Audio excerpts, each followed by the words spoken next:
right, well, good morning, everyone. I'm just going to let people collect in from the waiting room as we get started and wait a moment or two. I know we're just a minute or two past 10 a.m., so I think we'll continue to see people pop in from the waiting room.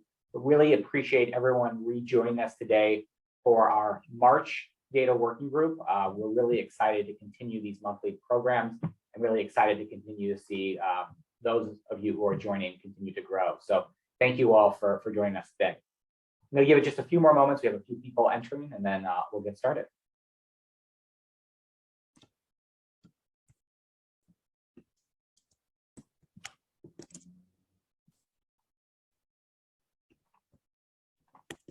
All right, well, we're excited to continue some of our data sharing and work around continuous improvement cycles. But before I turn it over to our presentation for today, I just have one quick sort of time-sensitive announcement. So I'm just going to get that sort of housekeeping detail out here at the top.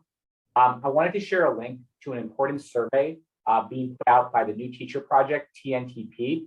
This survey is for New York City charters only. I'm going to drop the link in the chat. If you are a New York City charter or you work at a New York City charter, please take some time to complete this survey. It's about 2-3 minutes to complete.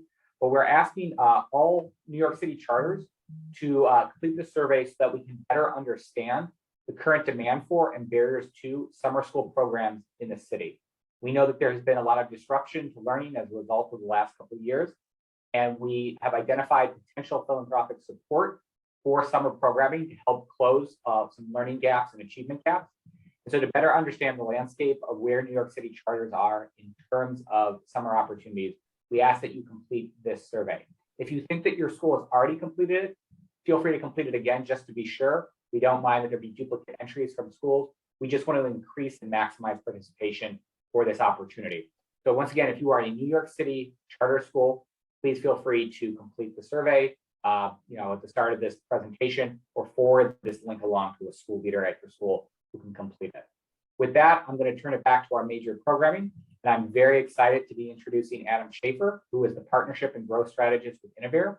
He is going to continue some of the work and discussion we've had in some of our previous sessions around connecting data analysis to continuous improvement and continuous learning cycles, and to give you guys some framework, especially now here in March and in April when so many schools are engaging in their strategic planning for next school year. I think this is going to be a great conversation, interactive conversation, to help foster some of that thinking and frameworks for doing that work. So I just encourage everyone on this call, please feel free to participate. Please feel free to come off mute if you have questions, if you have contributions to the presentation, as well as to add questions in the chat. Kevin, our operations intern, and I will be monitoring the chat questions as well. And I'll turn it over now to Adam for your presentation. Thank you for joining us today. Great, thank you. And are you seeing the presentation? Okay, wonderful. Good morning, everyone. Good to see everyone and so many people online today. And I'm going to go to full screen here. You are seeing the full screen, right? I just want to make sure I'm okay. Always double check that. Great. Again, a pleasure to be here with you all again. Several of you I see recognize names on here that participated in the goal setting webinar last month, and just continuing that conversation today. So again, thank you, Michael and Anna, Kevin, and NYCSA for the opportunity to come to you today to present this. We're really proud to be supporters and sponsors of the work that you all do. So quick introduction, you may know a little bit about me, but I do want to just reintroduce myself for those who are new, who maybe missed the presentation last month. So my name is Adam Schaefer. I'm a Partnerships and Growth Strategist here at Innovair. I am a former music teacher, taught high school choir and drama. I'm originally from Southern Illinois. So I taught for several years down there, moved into nonprofit fundraising in a music school in Milwaukee, Wisconsin, and just recently finished my MBA, which had an emphasis on social impact. So really focusing on the purpose side of business, like the sustainability, diversity, equity, inclusion, impact investing, and such. So that brought me to Innovair, which is a social enterprise education technology company. So it's a company that really focuses and is passionate about the impact that we make and the support we give to leaders in education. So now it's your turn. I invite you all to, let me see if I can actually bring my chat up. I invite you all to introduce yourselves. So, just starting out with some basic introductions. So if, please, by all means, open up the chat, introduce yourself, tell us what your role in your school is, and then if you want to share something like your favorite type of cookie. And if you're not a cookie person, maybe your favorite pie or cake, something, just to get the engagement going in the chat function. So I'd love to see that.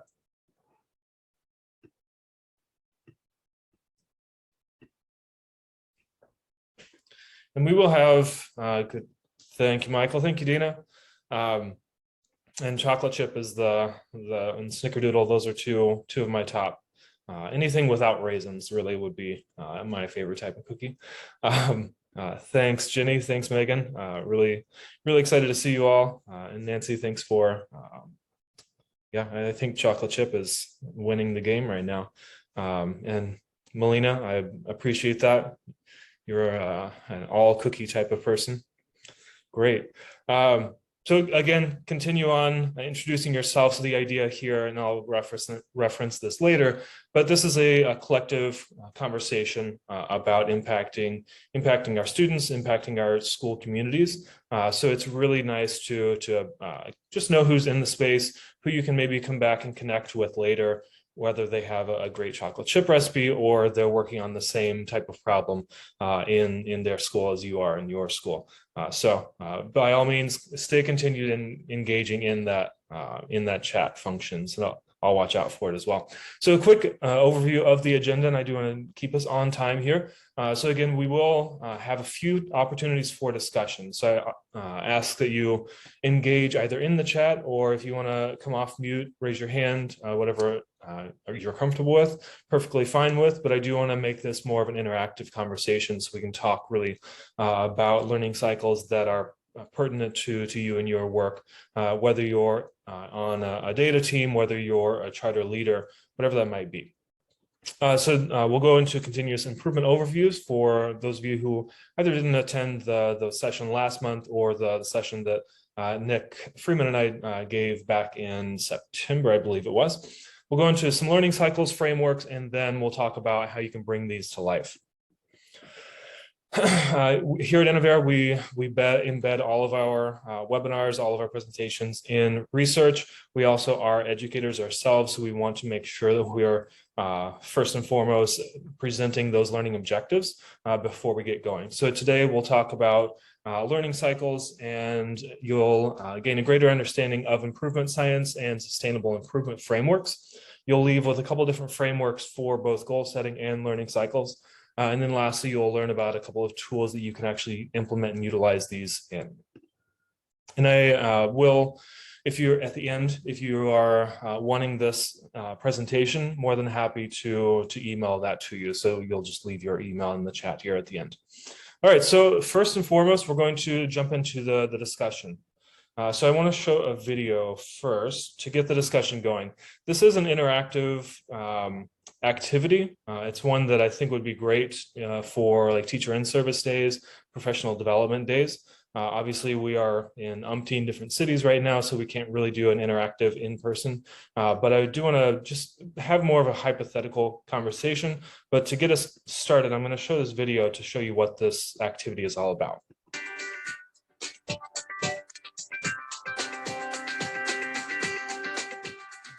The coin spinning game is a way to learn one of the most essential skills in quality improvement, the PDSA cycle: plan, do, study, and act.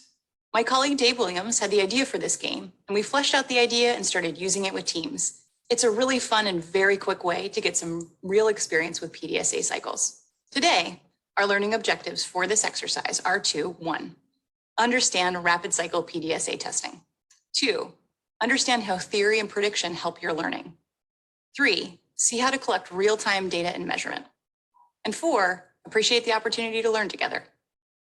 The materials for this game that you'll need are 4 coins of different sizes and weights. In the US, we use a quarter, a dime, a nickel, and a penny. Use whatever works for you.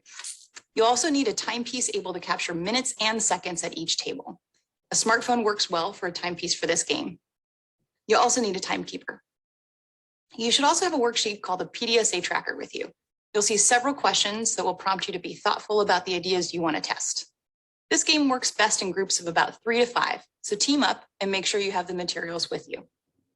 The object of the game is to spin that coin as long as you can. You can use and test any of the 4 coins, any technique, and any surface, however you define what a surface is. The game is going to take roughly 25 minutes, 15 minutes for spinning, and 10 minutes to debrief what you've learned. You'll want to run as many tests as you can in these 15 minutes. However, you want to be intentional in your testing. That means consider what you believe may support the longest coin spins. Write your change idea down in the plan section of your PDSA tracker, along with what questions you're trying to answer with this test. Then make a prediction of the time you expect to achieve. Once the plan section is complete, do the test, spin the coin. Remember, the starting point is when the coin starts spinning, and it stops when the coin comes to a natural stopping point fully on your surface. During the test, capture observations in the do section of the PDSA tracker form. After the completion of your test, document the time in the run chart included in your tracker and test again.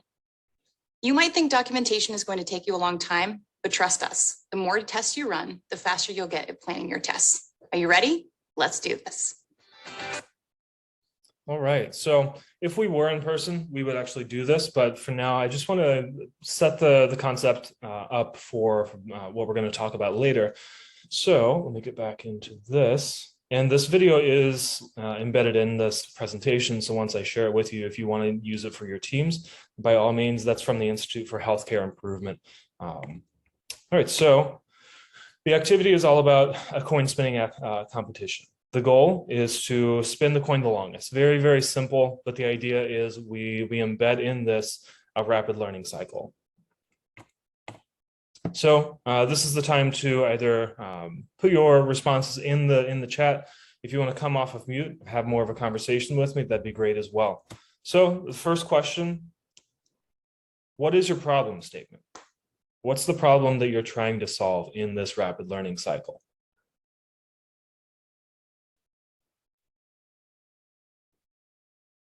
And it's very straightforward.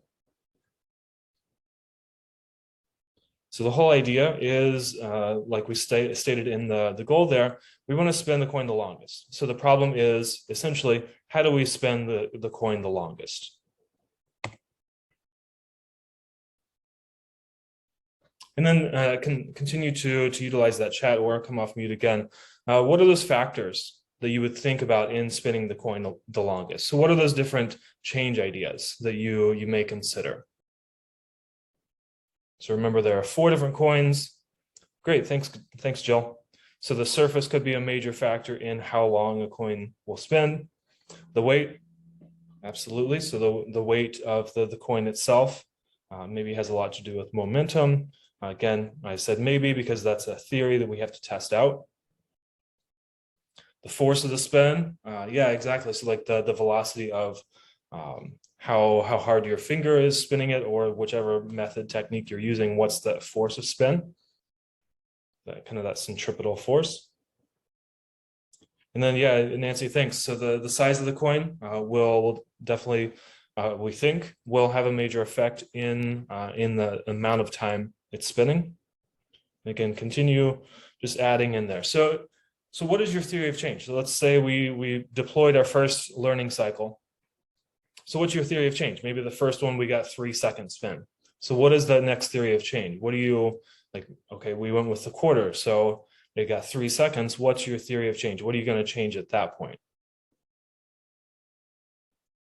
And if that's more of a rhetorical question, perfectly fine, because there's a lot of different ideas that you may have with that. And then the last question here, and again, this is just to get your brain in the mindset of a rapid learning cycle. How would you construct a problem statement that allows for authentic data-driven analysis? So before I said, we can't get the coin to spin for very long, or I want to get better at spinning the coin. That's not very data-driven. So when you're thinking about your problem statement, you want to kind of reimagine that statement so it is very trackable with the data. So instead of just saying, I want to get better at spinning the coins, I want to say, I want to spin the coin for more than 10 seconds. So changing your problem statement into more of a data-driven problem statement allows you to both track that theory, that prediction against that metric. So it's really, really important that we have that. Again, all of us here are very data focused. We support teams, we support leadership teams and schools that may not be as data oriented or data fanatics, some might say. So we want to make sure that we are centering that in all that we're doing. Great, and I really appreciate all of the contributions in the chat. So first and foremost, I do want to go over the model for improvement or continuous improvement, which we've talked a lot about over the course of our two presentations over the last several months. But I do want to recapture some of that, share that out, and maybe review it for some of you who have already seen this bit of the presentation. So the idea of improvement is all about innovation, rapid learning cycles, and variations. We're going to go over a philosophy of improvement in just a minute, or a framework for improvement in just a minute, detailing all of that. But the key improvement questions you want to think about while you're going through these processes are: what are you trying to accomplish? What changes might we introduce and why? Again, just positing things in your mind while you go through these ideations, designing your strategies for next school year. How will we know that a change is actually an improvement? And then most importantly, at the end here, did we do what we said we were going to do? If not, why? That's a really important one, because we have grand ideas. We spend tons of time, a lot of money sometimes on designing strategies, but then they just get put on a shelf and we don't actually do them, or they get put into a document that's not easily accessible or easily operationalized. So maybe that's like why we're not doing them. But it's really important to go back and figure out, did we do those strategies? Did we do those theories of change? And if not, why? So here at Innovair, we are big believers in the model of continuous improvement supported by the Carnegie Foundation. In this model, there are 6 different pillars that you want to center yourself in while you're working on continuous improvement. So the first one, and I'll be a little brief on this. So if you want to talk more in detail about this, again, by all means, connect with me after, or ask questions along the way. So the first one is be user-centered and problem-specific. So the first and foremost, user-centered is you need to understand the community you're trying to impact, or you're trying to improve or change. You can't just go in with assumptions. You should walk in that space, understanding all of the stakeholders that may be impacted. Whether you think that it's just a student improvement, it may also be, it may also involve parents, or it may also involve caregivers or staff. So you have to think about the user-centered or the impacted communities. And then the second part of that is being problem-specific. So that's why I had us do that rapid learning cycle activity earlier on. So the problem-specific section there was all about getting that coin to spend faster than 10 seconds. That was the problem statement. So you want to be very problem specific when you come in with these strategies for continuous improvement. The second is study the variation. So the variation is the most important part in any of these theories of change, models for change, models for improvement. It's not a fact of that you did something, it's what you did differently. So, and then if you want to continue that different aspect or never do that again, that's the important part. So the variation is really, really important to both capture, to understand, and also plan for. Third part is be a systems thinker. So you want to understand that system that you're trying to change. Again, it goes a little bit into that first concept as well, but you want to understand big picture. So as we think about continuous improvement, this isn't necessarily emphasizing or wanting to change a single individual life. It's trying to create a better system overall for larger communities, larger systems that work. So we want to change entire systems with this concept. Fourth one, and I think we'll all agree this one is one of the most important here, is measure what you manage. You want to rely on that power of data to tell you honestly and authentically what is working, what is improving, what is not improving, what is not working. So you want to trust the validity and the truth of that data. And you also, with that, there's a lot that goes into that. We can have a full presentation just on this one alone, but it's really important that you support your team members, your leaders across the schools to understand the value of this and the importance of this concept here. Fifth one, I'm not going to talk a whole lot about this because the fifth one is the entire presentation that we'll get to in just a moment. So discipline your improvement inquiry through rapid learning cycles. So that rapid learning cycle we did earlier was very simple. It was about trying to spin a coin longer and longer each time. I know that when we're working in schools, when we're working in the lives of students, it's much more of a grander impact, much more important impact. But the whole concept of that coin spinning is just to get us in that mindset of a rapid learning cycle. And then lastly, I referenced this in the introduction, create that collective impact. We are in a space with what, 30, 40, 50, I'm not sure how many people are on the call, on the meeting, but we are a community right now that are coming together to focus on data, to focus on impact and improvement in schools. So that in itself is a community of collective impact. So think about ways you can stay connected.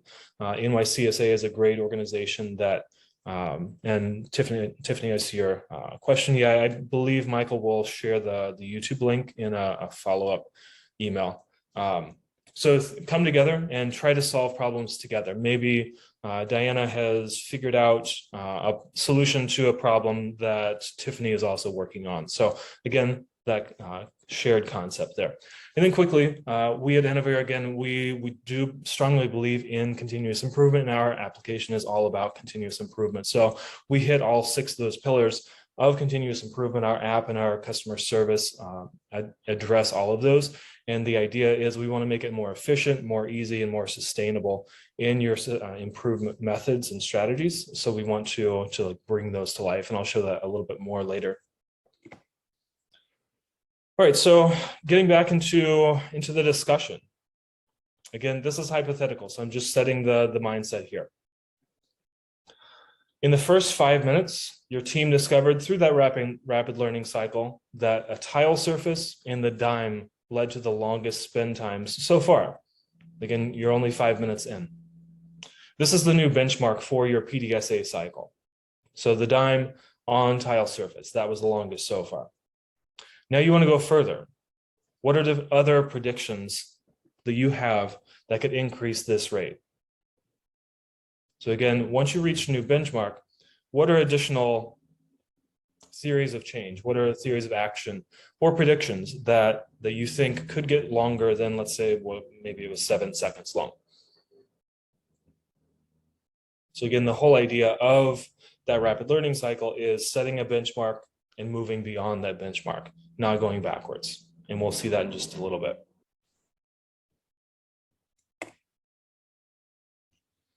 All right, so going into sustaining your improvement through learning cycles. So again, this presentation is all about learning cycles and going through your strategic planning and figuring out what those learning cycles should be. So last month, we talked about the driver diagram in the goal setting webinar. That recording is in the resource center, which Michael linked there. So I do welcome you all, if you weren't able to attend last month, to go back and review that. My teammate Aria and I presented on learning goal setting and theories of change. And I'll review that just briefly in this presentation. So last time we talked a lot about this diagram here at the bottom. This is the driver diagram. So we talk about setting the goal, figuring out what those primary drivers and what the secondary drivers are in what's going to help you achieve that goal. But then on the far right, in that kind of lime green color, those are your change ideas. So we talked earlier in the rapid learning cycle experiment, what are those different change ideas? Maybe it's going from the quarter to the dime. Maybe it's going from a tile surface to a concrete surface. So those themselves are those change ideas. And that's what we're going to focus on today. So when you think about the driver diagram, you think big picture, think system improvement. When you get into the learning cycles, this is where you can get into the minutia of the entire improvement process. So this is more action-oriented thinking, whereas your driver diagram is big picture systems thinking. So there are some main principles that we believe that are important in learning cycles themselves. So we're going to pause on this for just a moment. So the learning cycle, first and foremost, must include that theory and the prediction. Because what you're really testing in a learning cycle is your prediction correct? And the whole success of the practice of a PDSA cycle is not whether your prediction was correct, but whether the action proved or disproved that prediction. So that's the important part that we talked about earlier. Did you do what you say you were going to do? And if not, why? So it's okay if your prediction is proved false. So because now you have a data point that says this action is false. So this doesn't lead to improvement. So that's something that you can put in the bucket of never do again, or maybe bring back in a different iteration later on. So again, it's really important to start with your strategies, start with that prediction part of it, and then test it. Second one is measurement is most important. Again, we are all data-oriented people here on this webinar, so I don't need to preach to you, but it is really important as we try to build data-driven cultures or cultures of data-driven decision-making, that we prioritize measurement, that we believe and we push the truth of what the data tells us, even when that data tells us that it's not a pretty rosy picture. Like we have to be honest and graceful with that. The third one is test small. Again, these actions, the change ideas, are small change ideas. It's not coming into a rapid learning cycle and saying, I'm going to flip everything upside down on its head. You're changing minimal amounts because you want to control and understand whether that actual theory of change is what's changing or improving. Fourth one, understand the characteristics, the stakeholders, and the systems to know what you are testing. Again, you want to control things and then test a minimal change. So you can say that change idea truly was what led to the improvement. And then the constant state over here. Fifth one, build on top of each cycle. This is, again, building that improvement through sustainability. We think about sustainability a lot in terms of environment or in business, but sustainability has a lot to do with improvement as well, because we want to just continue going up the metrics, up the chart on what we're trying to improve. And then lastly, be a scientific thinker. We are all scientists here, whether you're on the data team, whether you're the executive director, whether you're a teacher, you're trying things out and coming into that concept or coming into that space, understanding that you are basically a scientist and trying to prove these predictions right will, I think, kind of change your mindset a little bit and change your thinking. So again, a lot of you from that attended last month saw this slide. So this is the rapid learning cycle, the PDSA cycle that I mentioned earlier and that you saw on the video. So the plan, do, study, act, that's the full cycle, and it's a really simple, straightforward concept here. So the plan is all about designing your goals, which we talked a lot about in February. It's also in this section where you talk about those actions, your predictions, but also you want to prepare the data collection part. It's really important as members of data teams, of executive directors, that you don't skip over that part. Because if you skip over the data collection part, planning to collect the data, and then you get to the study part, you have no data actually study, so you can't prove, you can't validate what actually changed or what actually happened. So it's really important before you start anything to understand what data you are actually going to capture. Second part is the do section. So we learn by doing. So you want to run this design and you want to capture what happens. You want to reflect on that. You want to collect that data again. Within each of these sections, this is a concept that's not often talked about in this concept, at least, or in this framework, is I embedded an equity reflection. I also like to call it an equity pause within each step of the PDSA cycle. I think it's important before moving to the next section to pause. Maybe it's like just for 10 minutes, pause and reflect on whether that goal, whether that design, whether the study, whether the act part was truly equitable in the impact for the intended stakeholders, for the intended impact of the community, whether that be gender, race, learning style, whatever community you're focusing on, make sure that all of this is embedded in equity.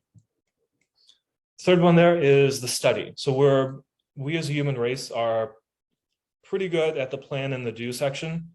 We're not so great at the study and the act section, because we are very much a doer type of beings. But then when we actually want to stop and reflect, we don't always get to that point because we just want to keep doing. But it's important if we're going to truly learn and improve in this concept and in this effort, we have to stop and study that.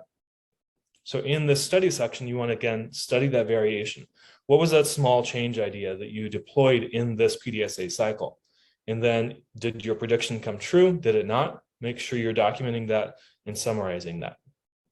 Again, once you're done with that, take that equity pause to ensure that you're truly thinking about the entire community. And then lastly, the act part is where you create that new standard.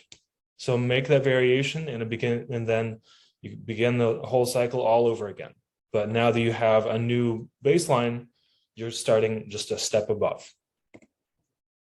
So diving deeper into this just a little bit more. So in this plan section, we talked a lot about this last time. This is where you're setting your goals. And this is where you're creating that theory of change. So this is the theory of change that we use within our application itself. And this is, if we do X, then we will get Y, and then as measured by Z.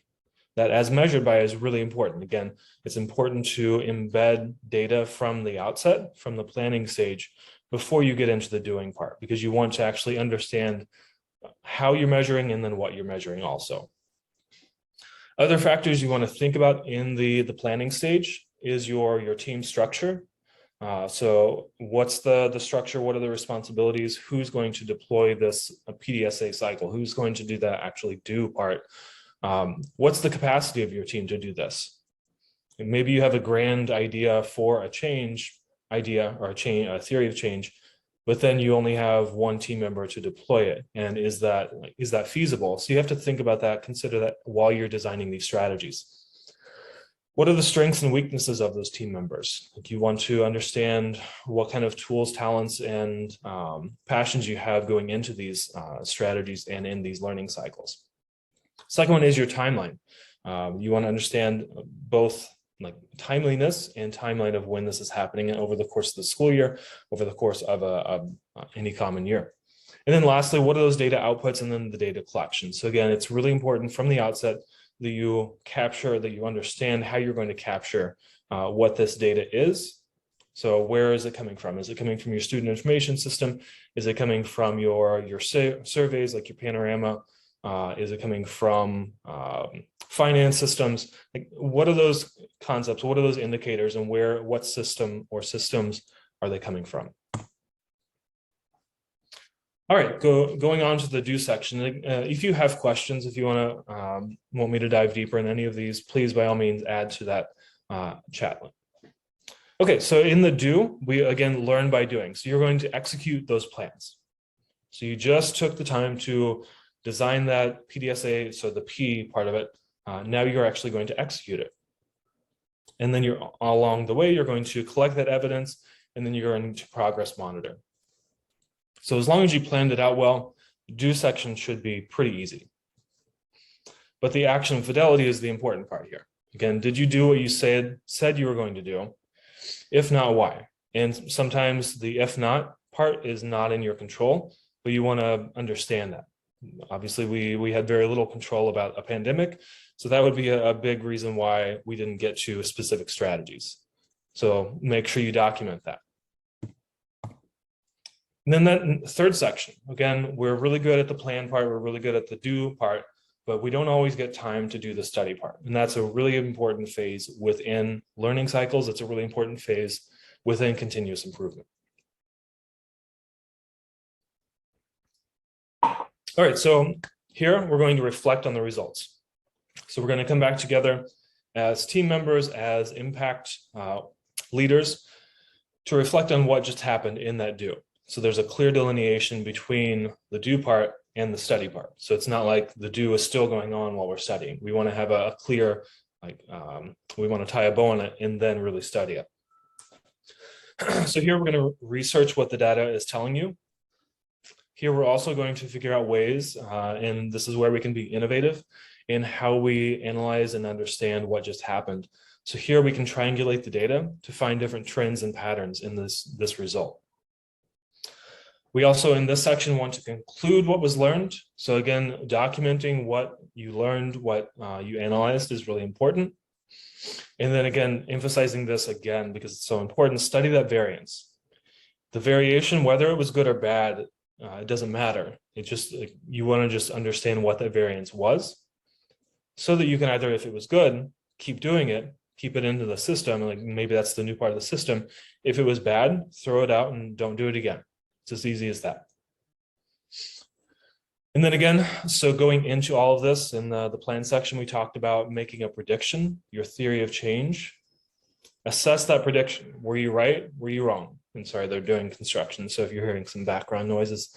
So think about whether your prediction was partially right, fully right, not right at all. So again, going back and also having the grace to and authenticity to allow yourself to be wrong, and that prediction is okay.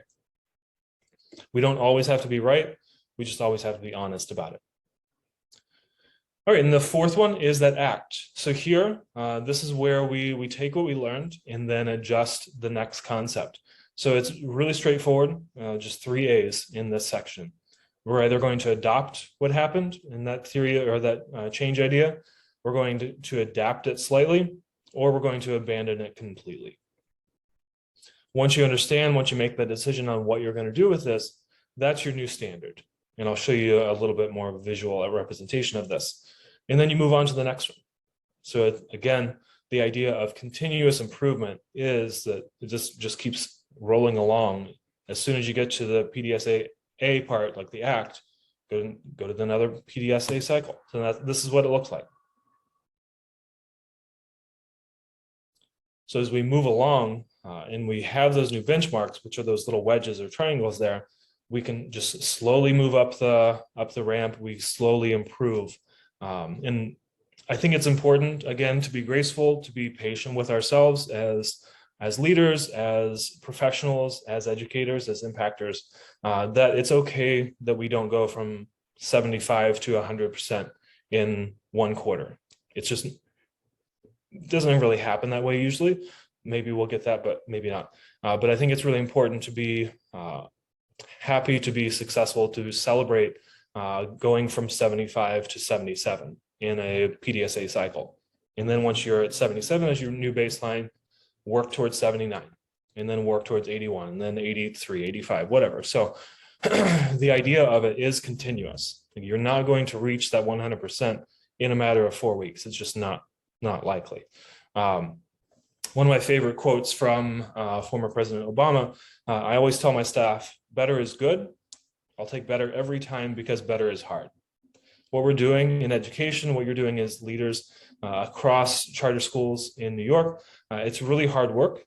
And if you can make things just slightly better in a rapid learning cycle over the course of 4 to 6 weeks, then that's a good thing. That's a big success because you're, again, changing systems that are impacting hundreds of lives. So if you're just making small changes, you're making actually really big changes.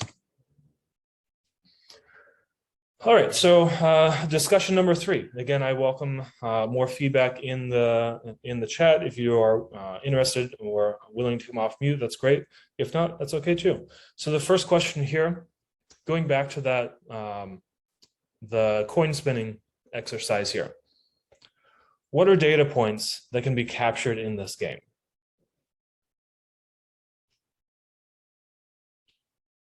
So what are all the variations of factors of data that you want to think about in this rapid learning cycle?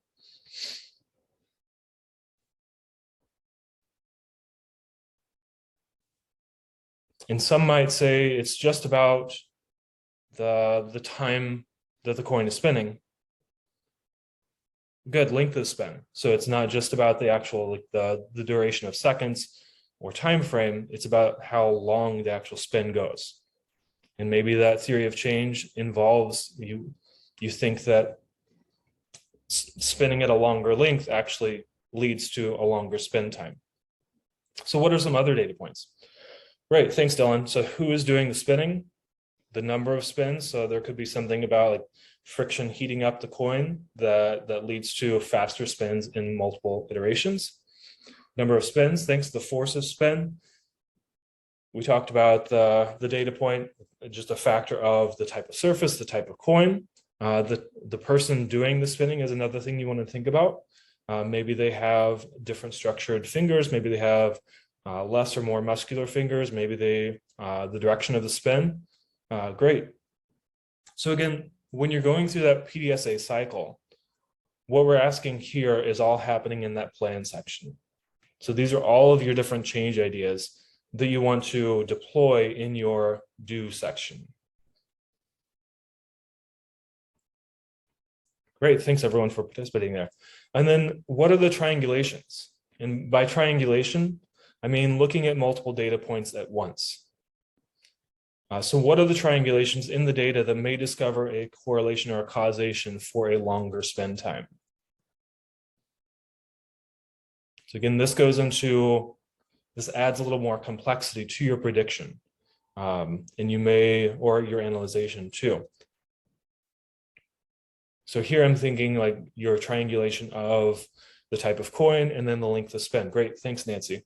Exactly. So as you're thinking about something a little more complex than just this basic activity, what are those different data points in education, in either academics, operations, finance? What are those data points that you need to triangulate that tells you something in your improvement theory?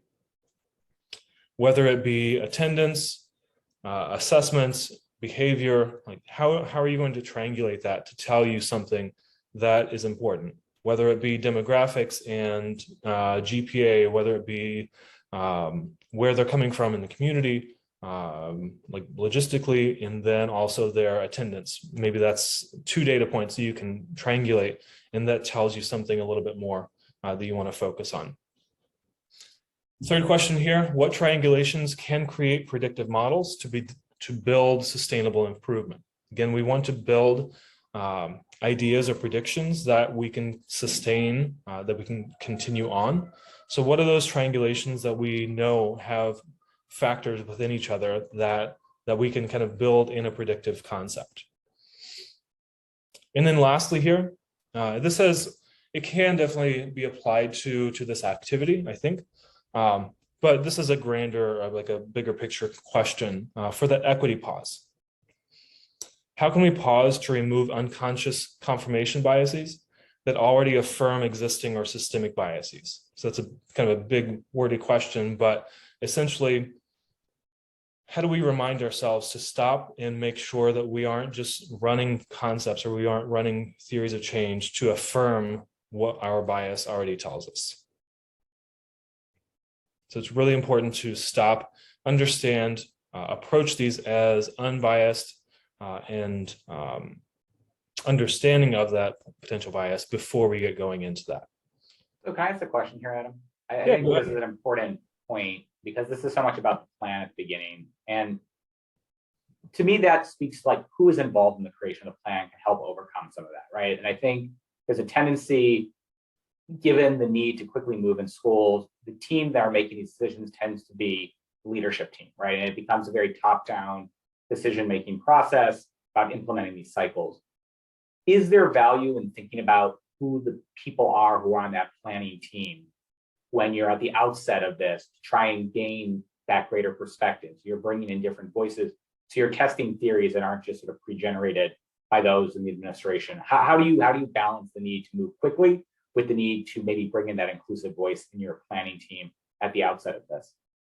Yeah, I think it's definitely valuable. It's really important that you have that from the planning stage. So it starts with the leader, whether it's the leader of the entire school, whether it's the leader of the department or the leader of the initiative, that they approach that conversation, approach the initial parts of that strategy design with this in mind, understanding that there should be an equitable voice across the system before you get further down the road in that planning stage.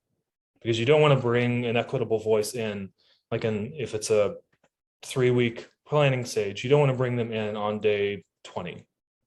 You want to bring them in on day 1, allow the equitable voices in the room, in the space, to impact the entire plan process. So that's what we really encourage. And thanks, Michael, for the question. And it really is important to understand, and again, be graceful with ourselves that we as humans, unfortunately, do have biases, whether we understand it or not. So as we approach these types of strategies, these types of improvement designs, that we understand and that we stop and think, well, am I making an assumption based on my bias or even like unconscious bias? So again, it's really important.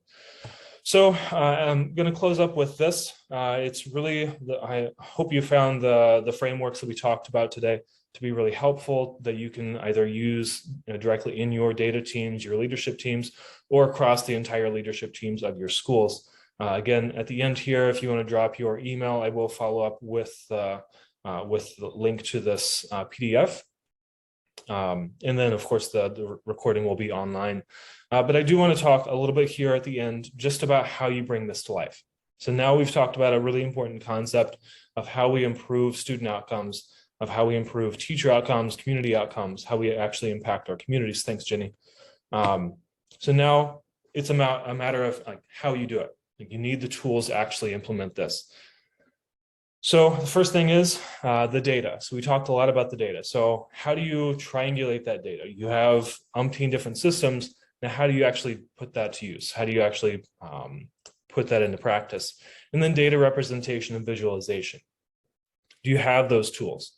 A lot of schools maybe have one data person, whether it's a data analyst, data technician, or maybe it's their IT team that's in charge of that. Maybe it's their computer teacher that has to also do this. So thinking about what the tools your school has, what your community has, and either adding to that or, and thanks, Ryan, adding to that or looking for outside sources. The second part here is, how do you drive a sustainable improvement through strategy?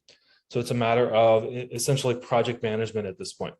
So you've designed your strategy, now you have to do it.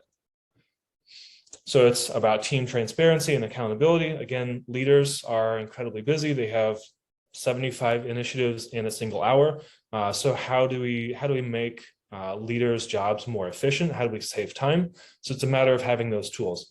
And then progress monitoring and reporting. Again, going back to that, did we do what we say we were going to do? This is that progress monitoring portion. So you have to have those tools to actually do that. And then tracking your theories of change and goals. So understanding what those theories were, having a record of that.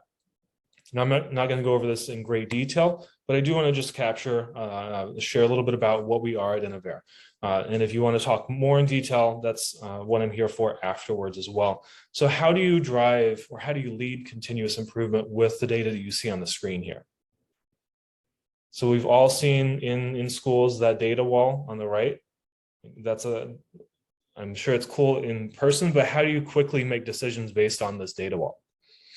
How do you ensure that that data or that decision is equitable?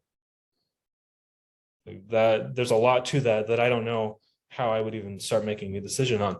Secondly, in that chart on the spreadsheet on the left, there's a ton of data. Maybe a leader isn't proficient in analyzing this type of spreadsheet. So how do they truly make the data-informed decision off of something like this?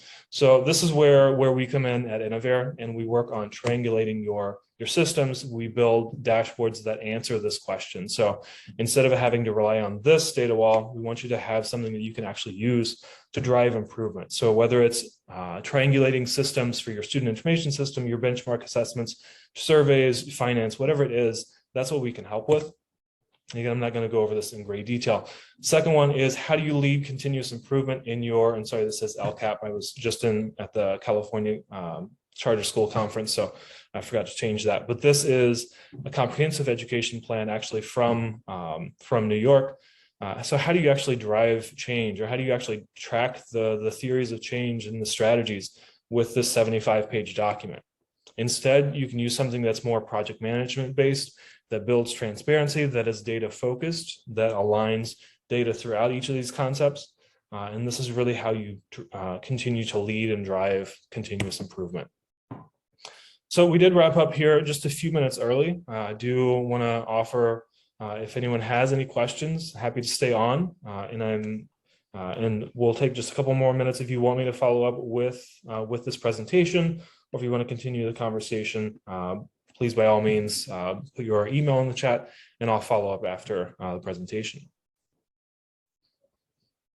Great. I mean, if there are any specific questions that people have, any reflections on this, if your school is sort of dealing with an issue right now, a problem statement, this is a good opportunity to share that. I mean, this is a wonderful framework, and not to plug our other programs, but I was just in a Critical Friends meeting yesterday, a Critical Friends visit, where the issue was teacher use of data and how can teachers better use their data. And I think a lot of the framework that we applied at the school that was doing the Critical Friends visit was a similar thing. We're going to start small. We're going to limit our variables. We're going to change things around, tweak that, and see if that actually leads to improvement in student outcomes. So this is a really valuable thing at all levels of your organization, from the individual way that teachers think about their classroom related issues to sort of larger, broader trends across your school, like attendance issues or behavioral issues. This is a great framework to start to address those problem statements. Thanks, Michael. I really appreciate that feedback. Sorry. And again, I will follow up after for those of you who are leaving your emails, but if you want to just capture my information, if you want to stay connected, if you want to talk more about this, talk more about the frameworks that we talked about or previous ones we talked about in other presentations, by all means. But again, I really appreciate the opportunity, and foremost, I really appreciate the work that you all do to improve the students' lives across your community. Well, thank you, Adam. We really appreciate you facilitating so many of these sessions and giving us these frameworks and skills to work with. It's really helpful to have your expertise and your organization's expertise as schools face these challenges in a very sort of dynamic and fluid environment that we've been living in these last couple of years. And thank you everyone for attending these sessions. We really try to utilize these monthly sessions to bring some innovative and provocative topics to this group. We'll also be continuing in the next couple of months with more sort of tutorial and reporting sessions, as well as we know that's also a big component what you want to hear. So our next meeting is actually April 26th, also at 10 a.m. Please feel free to join us. We will be providing more details about the topics for that session in future correspondence. Once again, thank you for joining us. We wish you guys have a wonderful day, and we'll get these resources posted, the recording and the slides posted to our resource center, where you can also find back recordings, back resources from our previous sessions that were done on a monthly basis. So if you want to see what we did in January, in October, and November, there are posts in that resource center on those topics as well. Thank you all for joining us, and have a wonderful rest of your day.